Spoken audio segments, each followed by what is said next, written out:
அஸ்ஸலாமு அலைக்கும். Welcome to Afreen cooking vlog. இன்றைக்கி வந்து நம்ம கோழிக்கறி வச்சு புலாவ் செய்ய போகிறோம். வாங்க எப்படி செய்கிறதுன்னு பார்க்கலாம். குக்கர் வச்சு அதில் கொஞ்சம் எண்ணெய் ஊற்றிட்டு ஒரு 3 டீஸ்பூன் நெய் கொஞ்சம் நம்ம சேர்த்துக்கணும். அது நல்லா கொஞ்சம் சூடு வந்ததுக்கப்புறமா பட்டை, கிராம்பு, ஏலக்காய், நட்சத்திரப்பூ, பிரியாணி இலை இது அப்படியே நம்ம வந்து எண்ணெயில் போட்டுக்கலாம். போட்டு இது கொஞ்சம் நல்லா பொரிஞ்சதுக்கப்புறமா நல்லா இந்த மாதிரி நம்ம வந்து கிண்டி விட்டு நம்ம பொரிஞ்சதுக்கப்புறமா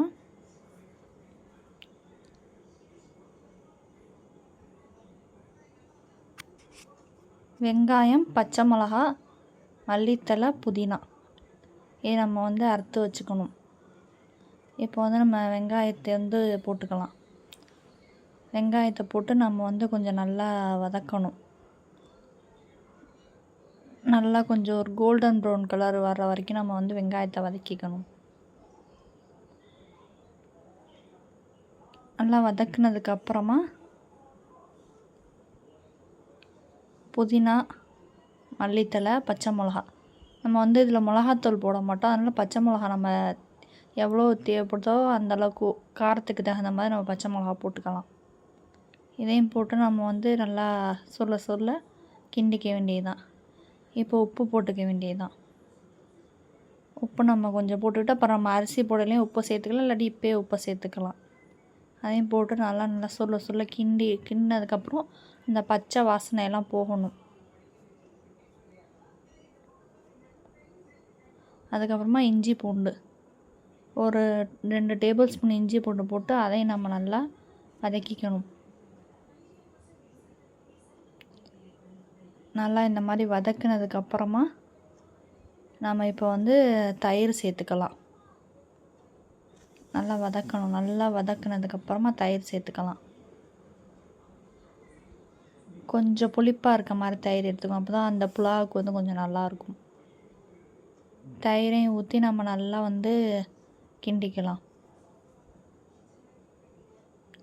இது வந்து நம்ம தக்காளியெல்லாம் சேர்க்கக்கூடாது. தக்காளி, மிளகாத்தூள், மஞ்சத்தூள் எதுவுமே வந்து நம்ம இதில் சேர்க்கக்கூடாது. இது வந்து புலாவ் இது வந்து வெள்ளை கலராக தான் இருக்கும். நம்ம இதில் வந்து கோழிக்கறியை நம்ம வந்து போட்டு சொல்ல கிண்டிக்க வேண்டியதுதான்.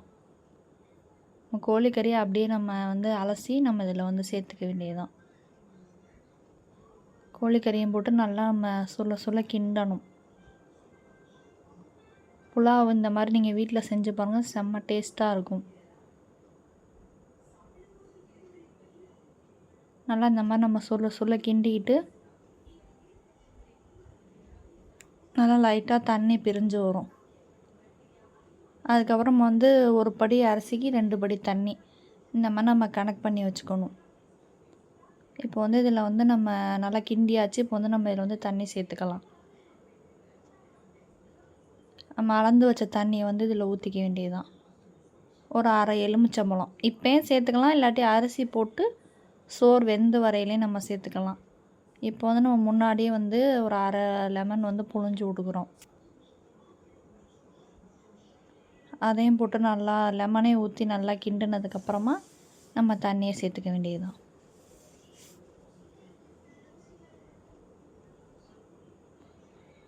இப்போ வந்து நம்ம தண்ணி வந்து சேர்த்துக்கிறோம்.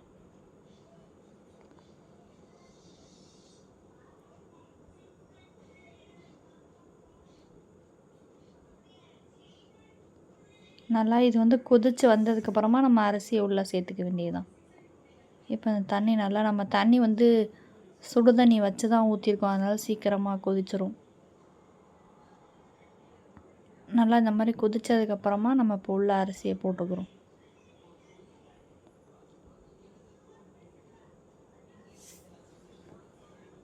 நம்ம இது வந்து இப்போ ஒரு படி கரெக்டாக செஞ்சுருக்கோம் குக்கரில். நல்லா அரிசி வந்து தண்ணியெல்லாம் நல்லா வடிச்சிட்டு நம்ம உள்ளே சேர்த்துக்கணும். உள்ளே சேர்த்து இந்த மாதிரி நம்ம மூடி போட்டு மூடி வச்சிடணும்.